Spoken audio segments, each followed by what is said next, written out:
Welcome back sa Altcoin Pinoy YouTube channel. In today's video, tutorial muna tayo kung paano ba ma-access si Binance kahit na block na ito dito sa Pilipinas. Maraming paraan kung magse-search lang kayo sa internet. Para ito sa mga taong hindi nakapag-transfer or withdraw ng kanilang funds sa Binance kahit alam naman nila na mababan na nga ito dito sa Pilipinas. Ituturo ko sa inyo yung paraan para ma-access nyo pa din si Binance at ma-transfer yung funds sa ibang international exchange or sa mga local crypto exchange dito sa Pilipinas. At kung interesado kayo sa ganitong mga content, token reviews, crypto news, anything related to crypto, make sure to subscribe and hit the notification bell. So marami ng mga Binance user ang hindi ma-access si Binance, pero meron pa ding ibang merong access. Pero alam naman natin na kumikilos na ang SEC at nakipag-coordinate sa NTC para i-block si Binance dito sa Pilipinas. Ngayon, ang problema, meron pa ding mga users ang hindi nga nailipat or na-withdraw ang kanilang mga funds from Binance papunta sa mga non-custodial wallet or sa ibang exchange. So hindi nila alam kung paano ma-access Binance. Kung techie person ka, alam mo na siguro yung mga paraan. Pero kung ordinaryong user ka lang, malamang sa malamang nagre-research ka na ngayon kung paano i-access si Binance dito sa Pilipinas at sigurado ang video na ito ay makakatulong sa iyo. By the way, Windows computer ang ginagamit ko. So yung procedure na ituturo ko sa inyo ay for Windows only. At kung Mac user kayo, yung idea naman ito parehas lang, nagkakaiba lang sa proseso. So kung bibisitahin natin ngayon si Binance.com, dito sa Google browser ko, kahit anong refresh ko dyan, hindi ko na siya ma-access. This site can't be reached. Malamang yung iba sa inyo nagpapanik na. So ano bang nangyayari dito? Na-block na kasi yan ng NTC dito sa Pilipinas. Or based on the error message, probably a DNS filtering, kaya hindi natin ma-access ang website. Kahit i-search ko pa yan sa Google, Open Binance, wala talaga. At ang pinakauna na solusyon dito ay yung change DNS server.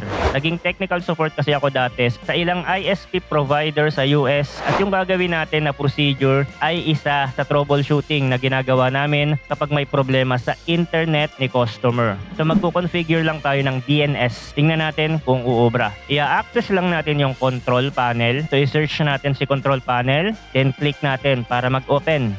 Punta tayo sa Network and Internet. Tapos, sa Network and Sharing Center. Now, dito hanapin lang natin si Change Adapter Settings. Dito sa PC ko, naka-wired connection kasi ako, I am using Ethernet cable. However, pwedeng iba yung makita nyo sa inyo or marami kayong option. Basta ang piliin nyo lang ay kung saan nakakonect yung network na ginagamit nyo. So magra-right click ako dito, then click Properties. Hahanapin ko ngayon si TCP IPv4 Internet Protocol and then i-click natin itong Properties. Now, from Obtain DNS, dito sa ibaba, ilipat natin yan sa Use the following DNS server address. Gamitin natin yung pinaka-common, ang Google DNS. Pero marami pa tayong ibang mga DNS na pwedeng ilagay dito. Ilagay lang natin dito sa Preferred DNS Server 8888. Yan. Tapos, dito sa ibaba, Alternate DNS Server 8844. Minsan ginagawa din ito ng mga tech support para pabilisin yung internet ni customer. Then let's click OK. I-close natin. And let's see if ma-access na natin si Binance. Refresh natin to. Boom! Meron na tayong access ulit kay Binance. Ganun lang kasimple. Kung gusto naman natin tanggalin yung DNS, same procedure. Babalik lang tayo sa Network and Sharing. Ibalik lang natin sa Obtain DNS Server at yun na yun. So ganun lang kadali ibalik yung access natin kay Binance by just reconfiguring the DNS server.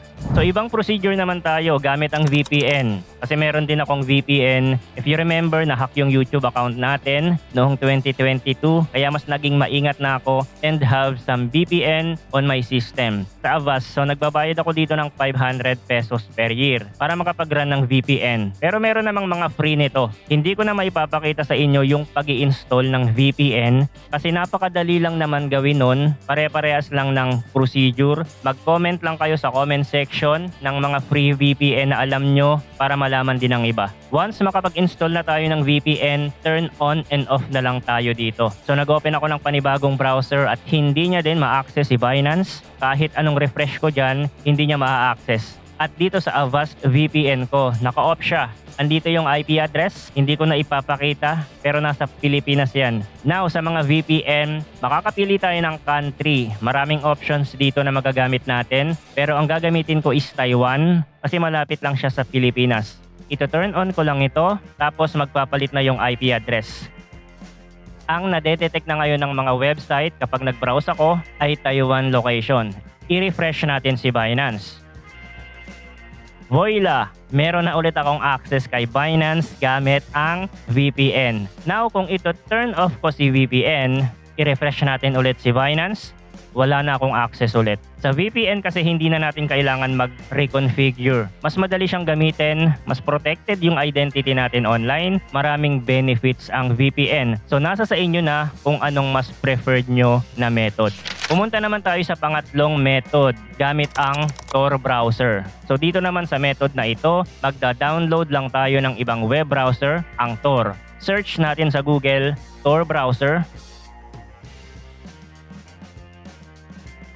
Then download Tor browser. Piliin nyo lang yung operating system na ginagamit nyo. Sa akin, Windows. Now, after nyo ma-download, i-install nyo lang. Hindi ko na maipapakita yung proseso. Nakalimutan ko siya i-record, yung installation process. Pero normal installation lang naman yan ng browser app. Kayang-kaya nyo yan. Now, after natin ma-install yung browser, ito yung makikita nyo. Kailangan lang natin siya i-connect. You can check this if you want para automatic na yung connection niya at hindi nyo na uulitin kada mag-open kayo ng Tor browser. Click connect.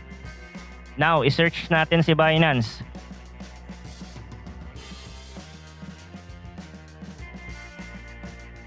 Yan. I-open natin. Hindi siya ganun kabilis kasi nagra-route pa yung IP address natin para maitago. Kasi kung i-check natin yung IP address using What's My IP, hindi siya nadedetect. Yung location natin hindi nadedetect. However, kung nasa normal connection lang tayo sa ISP provider, wala tayong ginagamit na VPN, then dito sa What's My IP, malalaman yung location at yung ISP provider natin. Kung Globe or PLDT man ang ginagamit natin, lalabas yun dito. So kaya, na-access natin si Binance using Tor browser. Kasi ang lumalabas, nasa ibang bansa tayo at wala sa Pilipinas. Itong tatlong procedure na ito, buhay na kayo dyan. Pa-access nyo na si Binance. Pero meron pa akong isang alam at hindi ito ideal sa mga ordinary users. Yung sa virtual machine or cloud service. Meron ako nito kasi ginagamit ko lang siya sa trading bot. Nagte-test kasi ako ng bot ngayon. Connected siya sa Binance. 24/7 siya nagte-trade. Hindi niya ginagamit yung internet ko kasi nagra-run ito sa cloud. And I think Singapore or Taiwan din yung server na ginagamit nito. Dito, pwede ko din ma-access si Binance. Makakapag-open ako ng browser.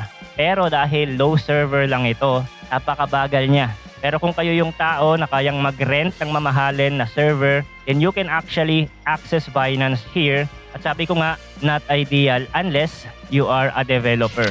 Now the question is, paano na yung ibang mga centralized exchange? Susunod din ba sila kay Binance katulad ni KuCoin, OKX, Crypto.com, HTX, Fairdesk? Lahat yan nakakapag-operate dito sa Pilipinas at hindi sila regulated. So to set your expectation, there is always a possibility. Kaya sa una pa lang sinasabi ko na sa inyo, kung long-term holder naman kayo, huwag niyong gawing bangko ang mga centralized exchange. Learn how to self-custody. Kasi for me, personally, I don't use Binance to buy new tokens. Hindi kasi sa kanila lumalabas yung mga ideal low-cap tokens. Laging nauuna yon sa mga DEX. Ang purpose lang sa akin ni Binance is yung P2P. Laking tipid kasi nun. At yung ibang mga exchange na nag-o-offer ng P2P, hindi pa ganun kalawak. Kung sa local exchange ka naman magwi-withdraw, medyo malaki ang fees na babayadan natin. Okay? So I hope may natutunan na naman kayo dito sa video. I-share nyo rin ito sa mga kaibigan nyo na namumroblema kung paano nila ma-access si Binance. At yun lang ang video natin for today. Thanks for watching again. Good luck and see you on the next video.